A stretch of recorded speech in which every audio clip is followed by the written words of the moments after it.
ನಮಸ್ತೆ, welcome back. ಮಧ್ಯಾಹ್ನದ ಸಮಯ ನಾನು ಬ್ಲಾಗ್ ಶುರು ಮಾಡ್ತಾ ಇದ್ದೀನಿ. ಹಿಂದಿನ ವೀಡಿಯೋನ ನೋಡಿರ್ತೀರ. ನಾವು ಹೊರಗಡೆ ಚೀಪ್ಸ್ ಎಲ್ಲ ಮಾಡಿದ್ವಿ.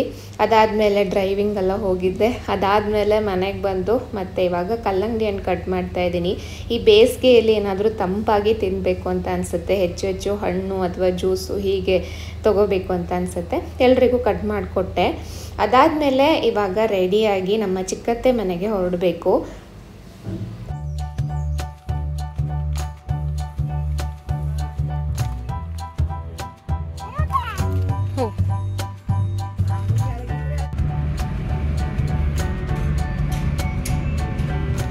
ಸೊ ಯಲ್ಲಾಪುರದಲ್ಲಿ ನನ್ನ ಚಿಕ್ಕತ್ತೆ ಚಿಕ್ಕ ಮಾವ ಎಲ್ಲ ಇರ್ತಾರೆ. ಅವ್ರ ಮನೆಗೆ ಹೋಗ್ತಾ ಇರೋದು.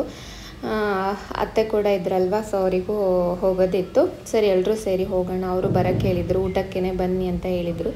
ಹೋಗ್ತಾ ಇದ್ದೀವಿ. ಮತ್ತು ಈ ರೋಡಲ್ಲಿ ಹೋಗಬೇಕಿದ್ರೆ ನನಗೆ ಸಾಕಷ್ಟು ನೆನಪುಗಳಿದೆ. ಯಾಕಂದರೆ ನಾನು ಕಾಲೇಜ್ ಡೇಸಲ್ಲಿ ಅಜ್ಜಿ ಮನೇಲಿ ಉಳ್ಕೊಂಡು ಹೋಗ್ತಾಯಿದ್ದೆ. ಇದೇ ರೋಡಲ್ಲಿ ಬಸ್ಸಲ್ಲಿ ಓಡಾಡ್ತಾ ಇದ್ವಿ. ಸೊ ಅದು ಕೂಡ ನೆನಪಾಗ್ತಾ ಇತ್ತು. ಇವಾಗ ಚಿಕ್ಕತ್ತೆ ಮನೆ ಹತ್ತಿರ ಬಂದ್ವಿ. ದನ ಎಲ್ಲ ಒಳಗಡೆ ಬರುತ್ತೆ ಅಂತ ಈ ಥರ ಬೇಲಿ ಹಾಕಿರ್ತಾರೆ. ಇದನ್ನು ತೆಕ್ಕೊಂಡು ಒಳಗಡೆ ಹೋಗಬೇಕು.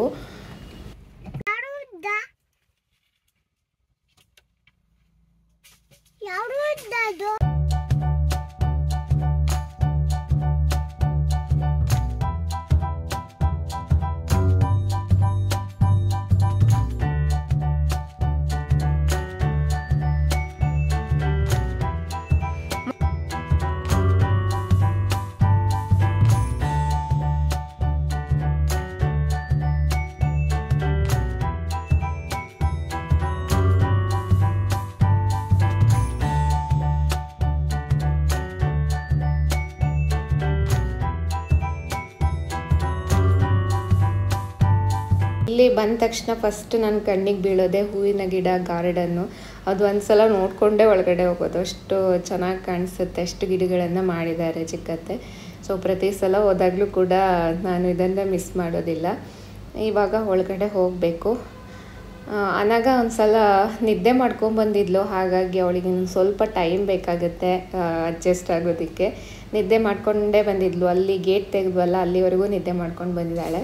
ಒಂದು ಸ್ವಲ್ಪ ಹೊತ್ತಿಗೆ ಆನಂತರ ಆಟ ಆಡೋದಕ್ಕೆ ಶುರು ಮಾಡ್ತಾಳೆ. ಹೋಗೋಲ್ಲಿವರೆಗೇ ಅಡುಗೆ ಎಲ್ಲ ರೆಡಿ ಇತ್ತು. ಸಾಂಬಾರು, ತಂಬಳಿ ಮತ್ತು ಚಟ್ನಿ, ಹಸಿ ಎಲ್ಲ ಮಾಡಿದರು ಅತ್ತೆ. ಸೊ ಮತ್ತು ಪಾಯಸ ಇದೆಲ್ಲ ತಣ್ಣಗೆ. ತಂಬಳಿ ಎಲ್ಲ ತುಂಬ ಚೆನ್ನಾಗಾಗುತ್ತೆ. ಈ ಬೇಸಿಗೆಯಲ್ಲಿ ನಮ್ಮ ಕಡೆ ಹೆಚ್ಚಿಗೆ ಮಾವಿನಕಾಯಿ ತಂಬಳಿ, ಸೌತೆಕಾಯಿ ತಂಬಳಿ ಆ ಥರದ್ದು ಜಾಸ್ತಿ.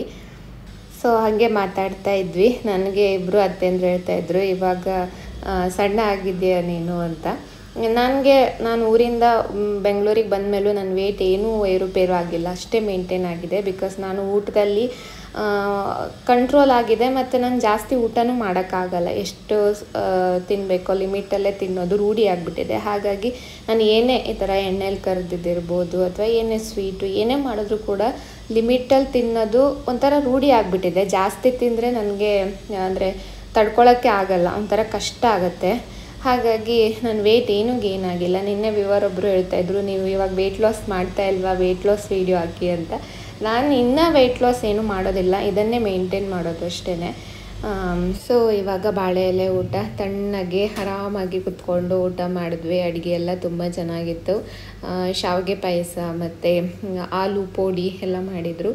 ಸೊ ಅಡುಗೆ ಸಖತ್ತಾಗಿತ್ತು. ಹಾಗೆ ಊಟ ಆದಮೇಲೆ ಇಲ್ಲಿ ಸ್ವಲ್ಪ ಆಟ ಆಡ್ತಾ ಇದ್ದಾಳೆ ಅನಗ. ನಾವೆಲ್ಲರೂ ಕುತ್ಕೊಂಡು ಮಾತಾಡ್ತಾ ಇದ್ವಿ. ಅಲ್ಲಿ ಚಿಕ್ಕತ್ತೆ ಮಕ್ಕಳು ಸಣ್ಣಿದ್ದಾಗ ಅವರ ಆಟಿಕೆ ಎಲ್ಲ ಇತ್ತಲ್ಲ, ಅದನ್ನು ಅಲ್ಲಿ ಶೋಕೇಸಲ್ಲಿ ಇಟ್ಟಿದ್ರು. ಅದನ್ನು ಕಾರೆಲ್ಲ ತೊಗೊಂಬಂದು ಅನಗ ಆಟ ಆಡೋಕ್ಕೆ ಶುರು ಮಾಡಿದ್ಲು. ಸೊ ಮಕ್ಕಳಿಗೆ ಈ ಥರದ್ದೇ ಕಾಣಿಸುತ್ತೆ. ಎಲ್ಲಾದರೂ ಹೋದಾಗ ಅಲ್ಲಿರೋ ಆಟಿಕೆ ಅದೇ ಚೆನ್ನಾಗಿ ಕಾಣಿಸುತ್ತೆ. ಮನೆಯಲ್ಲಿ ಆಡೋದೇ ಇಲ್ಲ, ಬೇರೆ ಕಡೆ ಹೋದಾಗ ಮಾತ್ರ ಆಟಿಕೆಗಳು ಬೇಕಾಗುತ್ತೆ. ಸೊ ಒಂಥರ ಹೊಸ ಥರ ಅನಿಸುತ್ತೆ ಅವ್ರಿಗೆ. ಹಾಗೆ ಇಲ್ಲಿ ನಾಯಿ ಬೆಕ್ಕು ನೋಡಿ ಹೇಗೆ ಆಟ ಆಡ್ತಾ ಇತ್ತು ಅಂತ. ನಂಗೆ ಸಾಮಾನ್ಯವಾಗಿ ನಾಯಿ ಬೆಕ್ಕನ್ನು ಕಚ್ಚಕ್ಕೆ ಹೋಗೋದು ಅಥವಾ ಬೆಕ್ಕು ತುಂಬ ಹೆದರ್ಕೊಂಡು ಓಡೋದನ್ನು ಸಾಮಾನ್ಯವಾಗಿ ನಾವು ನೋಡಿರ್ತೀವಿ. ಬಟ್ ಇಲ್ಲಿ ನೋಡಿ ಹೇಗೆ ಆಟ ಆಡ್ತಾ ಇದೆ ಅಂತ.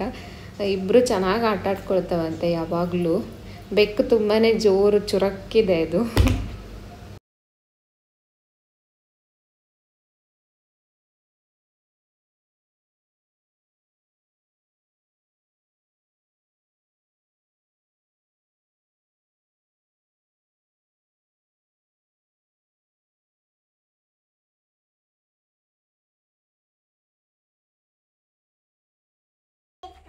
ಕ್ಯೂಟ್ ಬೆಕ್ಕ. ನಮ್ಮ ಮನೆಯಲ್ಲಿ ಬೆಕ್ಕಿಲ್ಲ. ಅದು ಹೆಂಗೆ ಗೊತ್ತಿಲ್ಲ, ಈಗ ಹಾವು ಕಪ್ಪೆ ಯಾವಾಗ ಒಂದಾಗಿ ಆಡಿದಾಳಾದ್ರೆ ಈ ಬೆಕ್ಕು ನಾಯಿ ಇಂಥದೆಲ್ಲ ಜಾಗದ ಮೈ ಇದ್ರಲ್ಲಿ ವಿಶಿಷ್ಟತೆ ಇರ್ತದೆ. ಅಂದ್ರೆ ಅದು ಅವು ಒಂದಪ್ಪದ ಕಷ್ಟ ಆಳಿ ವಿರೋಧಿಗ ಒಂದಾಯ್ತು ಅಂದ್ರೆ ಆ ಜಾಗ ಪ್ರಶಸ್ತವಾದ ಜಾಗ ಆಳಿ ಲೆಕ್ಕ. ಯಾವಾಗೂ ಈ ಶೃಂಗೇರಿಯಲ್ಲಿ ಹಾವು ಕಪ್ಪೆ ಒಂದಾದ್ದು. ಈಗ ನಾವೆಲ್ಲರೂ ಬೇರೆ ಕಡೆ ಜಾಗ ನೋಡ್ಲು ಹೋದಾಗ ಹಾಳಾದ್ರೆ. ಸೊ ಇವಾಗ ಚಿಕ್ಕತ್ತೆ ಮನೆಯಿಂದ ಹೊರಟ್ವಿ ನಾವು. ಸುಮಾರು ಸಂಜೆ ಆಗಿತ್ತು. ಇವಾಗ ಅವರು ಚಿಕ್ಕ ಮಾವ ಅವರ ಫ್ಲಾಟನ್ನು ನೋಡೋಣ ಅಂತ ಹೋಗಿದ್ದೀವಿ. ಅವರು ಒಂದು ಕಡೆ ಹಳ್ಳಿಯಲ್ಲಿ ಜಮೀನು ತಗೊಂಡು ಅಲ್ಲಿ ತೋಟದ ಮನೆ ಎಲ್ಲ ಕಟ್ಟಿದ್ದಾರೆ. ತುಂಬ ಪ್ರಶಾಂತವಾಗಿದೆ. ಸೊ ಅಲ್ಲಿ ಹೋಗೋಣ ಅಂತ ಹೊರಟಿದ್ದೀವಿ. ಹೋಗುವಾಗ ಈ ಥರ ಸ್ವಲ್ಪ ಕಾಡಿನ ಮಧ್ಯದಲ್ಲಿ ರೋಡ್ ಇದೆ. ಸೊ ಅಲ್ಲಿಂದ ಹೋಗ್ತಾ ಇದ್ದೀವಿ. ಹೋಗುವಾಗ ಅಲ್ಲಲ್ಲಿ ನವಿಲು, ಎಷ್ಟು ನವಿಲು ನೋಡಿದ್ದೀವಿ ಅಂದರೆ ಈ ಸಲ ಸಿಕ್ಕಾಪಟ್ಟೆ ನವಿಲು ನಮ್ಮೂರಲ್ಲಿ.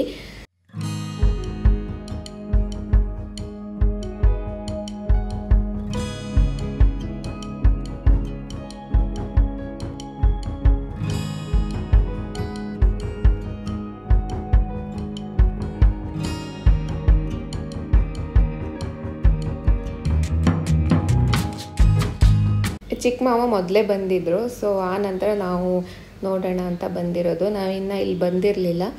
ಸೊ ಸಖತ್ತಾಗಿದೆ, ಪ್ರಶಾಂತವಾಗಿದೆ ಜಾಗ, ಮಾತ್ರ ತಣ್ಣಗಿತ್ತು. ಸೊ ಅಲ್ಲಿ ಕಾಣಿಸ್ತಾ ಇರೋದೇ ಹೊಸ ಮನೆ. ಫಸ್ಟು ಮನೆ ನೋಡಿ ಆನಂತರ ಕೆಳಗಡೆ ತೋಟ ಎಲ್ಲ ನೋಡ್ಕೊಂಬರೋಣ ಅಂತ ಅಂದ್ಕೊಂಡ್ವಿ. ಸೊ ಮಾವ ತೋರಿಸ್ತಾ ಇದ್ದಾರೆ ಹೇಗಿದೆ ಅಂತ.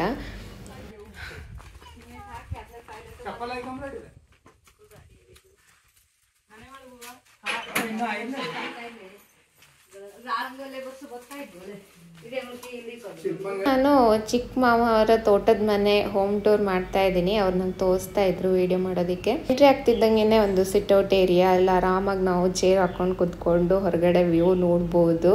ಆ್ಯಂಡ್ ಅದಾದಮೇಲೆ ಹಾಲ್ ಆದಮೇಲೆ ಈ ಕಡೆ ಕಿಚನ್ ಬರುತ್ತೆ. ಹಾಗೆ ಕಿಚನ್ ಪಕ್ಕದಲ್ಲಿ ಇಲ್ಲೇನು ಒಳಗಡೆ ನೋಡ್ತಾ ಇದ್ದೀರಾ, ಇಲ್ಲೊಂದು ರೂಮ್ ಇದೆ. ಹಾಗೆ ಇದಕ್ಕೆ ಅಟ್ಯಾಚ್ ಬಾತ್ರೂಮ್ ಇದೆ. ಸೊ ಇದಕ್ಕೆ 2 ಡೋರ್ ಕೊಟ್ಟಿದ್ದಾರೆ. ಆ ಕಡೆ ಹೊರಗಡೆಯಿಂದನೂ ಕೂಡ ಎಮರ್ಜೆನ್ಸಿ ಒಂದು ಡೋರ್ ಕೊಟ್ಟಿದ್ದಾರೆ. ಸೊ ನಮ್ಮ ಮಾವ ಸಿವಿಲ್ ಇಂಜಿನಿಯರ್ ಆಗಿರೋದ್ರಿಂದ ಅವ್ರದ್ದೇ ಆದ ಪ್ಲ್ಯಾನಿಂಗಲ್ಲಿ ಮನೆ ಕಟ್ಸಿದ್ದಾರೆ. ಮತ್ತು ಪಕ್ಕ ವಾಸ್ತು ಪ್ರಕಾರವಾಗಿ ಕಟ್ಸಿರ್ತಾರೆ. ಮತ್ತು ಗಾಳಿ ಬೆಳಕು ಎಲ್ಲ ಬರೋ ಥರ ಎಲ್ಲ ಕಡೆ ನೋಡ್ಬೋದು. ಎಷ್ಟೆಷ್ಟು ದೊಡ್ಡ ದೊಡ್ಡ ಕಿಟಕಿಗಳನ್ನು ಹಾಕಿದ್ದಾರೆ. ಫುಲ್ ಬೆಳಕು ಗಾಳಿ ಬರುತ್ತೆ. ಮತ್ತು ಈ ಜಾಗ ತುಂಬ ಪ್ರಶಾಂತವಾಗಿದೆ. ಯಾವುದೇ ಒಂದು ವೆಹಿಕಲ್ ಸೌಂಡು ಏನಿಲ್ಲ. ಬರೀ ಹಕ್ಕಿಗಳ ಕಲರವ, ಗಾಳಿ ಬೀಸೋದಿರ್ಬೋದು, ಅಥವಾ ಮಳೆಗಾಲದಲ್ಲಿ ಮಳೆ ಸೌಂಡು ಅಥವಾ ನೀರು ಹರಿಯೋ ಸೌಂಡು, ಅಷ್ಟೇ. ಒಂಥರ ಪ್ರಶಾಂತವಾದ ಜಾಗ. ಇಲ್ಲಿಂದ ಹೊರಗಡೆ ಬರ್ತಿದ್ದಂಗೆ ಇಲ್ಲೂ ಕೂಡ ಒಂದು ಪ್ಯಾಸೇಜ್ ಥರ ಇದೆ. ಆ ಕಡೆ ಸಿಂಕ್ ಎಲ್ಲ ನೋಡಿರ್ಬೋದು. ಹಾಗೆ ಇಲ್ಲಿ ಹೊರಗಡೆ ಹೋದರೆ ಇಲ್ಲಿ ನಮಗೆ ವ್ಯೂ ಸಿಗುತ್ತೆ ನೋಡೋದಕ್ಕೆ. ಗದ್ದೆ, ತೋಟ, ಆ ಕಡೆ ಬೆಟ್ಟ, ಒಂಥರ ಗ್ರೀನ್ ಆಗಿರುತ್ತೆ. ಇವಾಗಲೇ ಇಷ್ಟು ಗ್ರೀನರಿ ಇದೆ, ಮಳೆಗಾಲದಲ್ಲಿ ಹೇಗಿರ್ಬೋದು ಅಂತ ಯೋಚನೆ ಮಾಡ್ತಾ ಇದ್ದೆ. ಅವಾಗಂತೂ ಇನ್ನೂ ಸುಂದರವಾಗಿರುತ್ತೆ. ಸೊ ಮಾವ ಹೇಳ್ತಾ ಇದ್ರು ಒಂದು ಧ್ಯಾನ ಸೆಂಟರ್ ಥರ ಏನಾದರೂ ಮಾಡಬೇಕು ಅಂತ ಅಂದ್ಕೊಂಡಿದ್ದೀನಿ.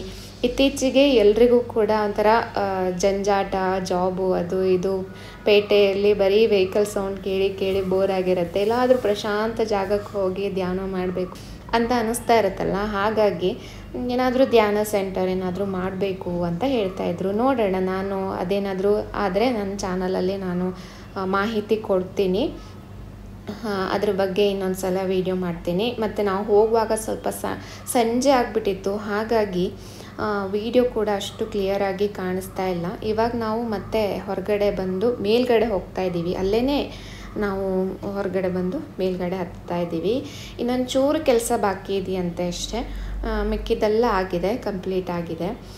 ಸೊ ಇಲ್ಲಿ ಬಂದರೆ ನಿಮ್ಗೆ ಕಾಣಿಸ್ಬೋದು, ಫುಲ್ ಓಪನ್ ಇಟ್ಟಿದ್ದಾರೆ. ಎಷ್ಟು ಗಾಳಿ ಬೀಸುತ್ತೆ, ಪ್ರಶಾಂತವಾಗಿರುತ್ತೆ. ಇಲ್ಲಿ ನಿಜ ಒಂದು ಸಲ ಸುಮ್ಮನೆ ಕಣ್ಣು ಮುಚ್ಕೊಂಡು ಕುತ್ಕೊಂಡ್ಬಿಟ್ರೆ ಆರಾಮ್ ಅನಿಸುತ್ತೆ ಮನಸ್ಸಿಗೆ.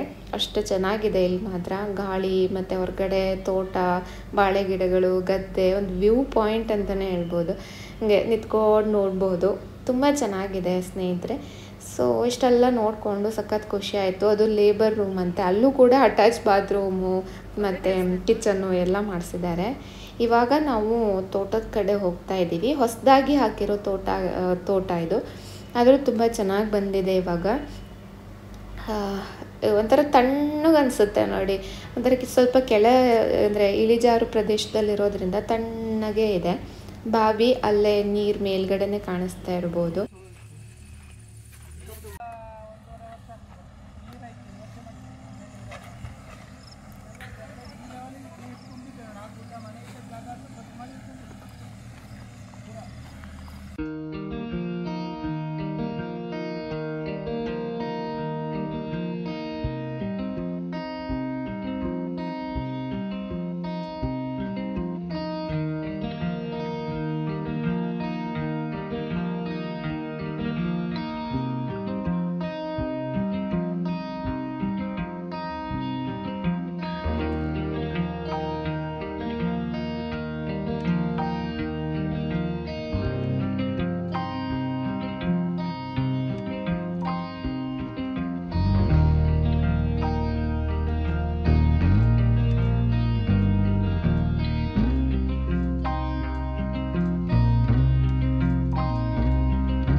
ತೋಟದಲ್ಲಿ ಸ್ವಲ್ಪ ಹೊತ್ತು ನಿಂತ್ಕೊಂಡು ಮಾತಾಡಿಕೊಂಡು ಒಂದು ಸ್ವಲ್ಪ ಹೊತ್ತು ಟೈಮ್ ಪಾಸ್ ಆಯಿತು.